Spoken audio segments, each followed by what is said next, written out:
If you love Trump and you think he's so great and he can do anything, well, why wait? Let him put pressure on the entire GOP congressional movement. Let him put pressure on the entire GOP legislature. He can do it. He says he can do anything. He can make peace in Ukraine.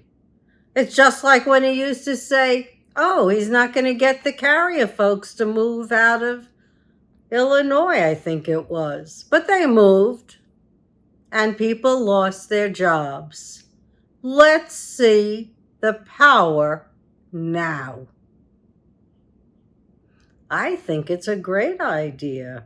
It's more than what if.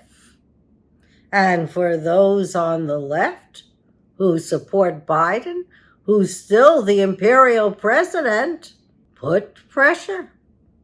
You like to see less drilling? Tell them you want less drilling. Let's get it done. We want to see voting rights for everyone. Let's get it done.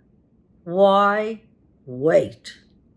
You've got one president, a former president waiting in the wings, thinks he can do anything, says he can do anything, says he's for we the people, not the billionaires, not the corporations.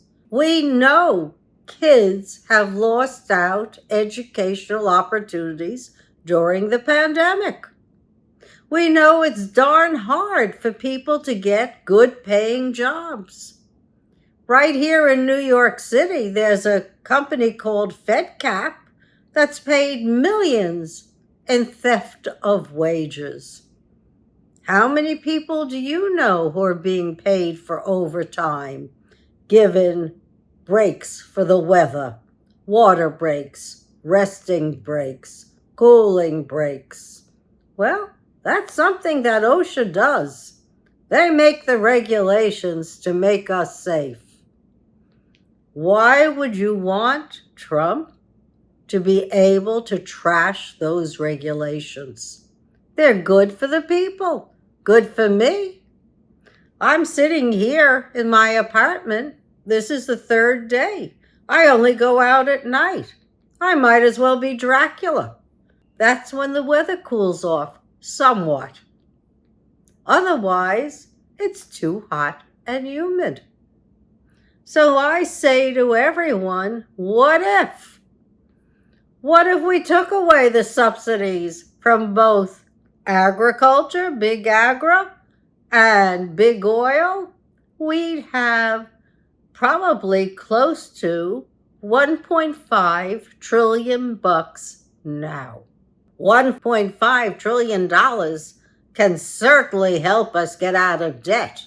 I really believe that when you're productive, you make jobs for people, you encourage entrepreneurism and creativity, you give folks the tools, the education to think, to analyze, and then you let them develop the industries that we need to have a grid that withstands the heat. But my advice to everyone is we don't have to do it expeditiously, though we should, so more people don't perish and more crops don't die. But we should ask for these things now. Trump controls the GOP. They're all in marching orders with him. Lockstep. Every governor in every state, they work for Trump. Trump calls the shots. Well, you want to see what kind of a president he's going to be. And you want to see what kind of a president Biden is going to continue to be. Let's ask. Let's ask Congress to push forward on creating bills that help all of us. You want to control content on social media? Hey, I'm all for that. I think that's a good idea because there's too much misinformation out there, too many lies, and I think the social media company should be responsible. And those For You pages, well, I kind of ignore them, and I've been on social media 12 years, evidently, on WordPress, and I don't take marching orders from anyone. Do I follow back, folks? You bet I do. You follow me, I follow back. I'm here to save democracy. I don't have a huge platform. However, if you agree with me, let me know you agree with me. Certainly check out What If? And you too. Tell me, what if things were different? If you didn't hate one side or the other, you didn't hate other folks in this country. What if you put pressure on the GOP and the Dems, and you made them come out with bills and laws that benefit us? I'd like to see it. I'd like to see small farms thrive. I'd like to get rid of those PFAS chemicals. They're in everything. They're polluting our lungs. They're destroying our health. Let's be preventive. Let's put in crops that thrive in arid regions. The Israelis knew what to do 10, 15 years ago when I was there. They can let you know what kind of biofuels you can plant that are not water intensive. People who came up with the soaker hose can come up with a lot if they're not at war. War doesn't accomplish anything. War just means more death, more killing, more destruction, and then money to rebuild. And you know, in the Ukraine, there's millions of broken families and lives. It's egregious that Putin could hit a hospital. Egregious. In Gaza, give up all the hostages already. Let's have a peace and a day after. No more war. Neither the Palestinians nor the Israelis have any other place to go.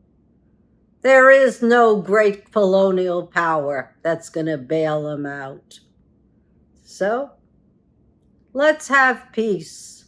We don't have to wait another 100 days when more and more people are killed. In Russia, the Russian people don't want to fight anymore. And in Ukraine, they're weary too. And in Israel and Gaza, I'm sure everyone's weary. Nobody thought the war would last this long. Sure, they're prepared to fight each other a little at a time. But what Hamas did this last time meant they were really enraging the Israelis.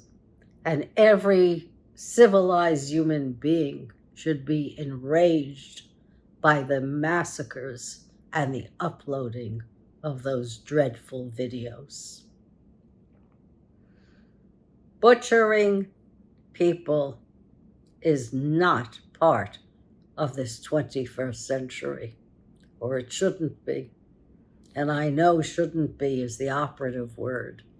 What if we, the people, gave our leaders a backbone and demanded changes in our lives now? We still got 100 days. And in 100 days, when FDR was president, he passed no less than 92 bills.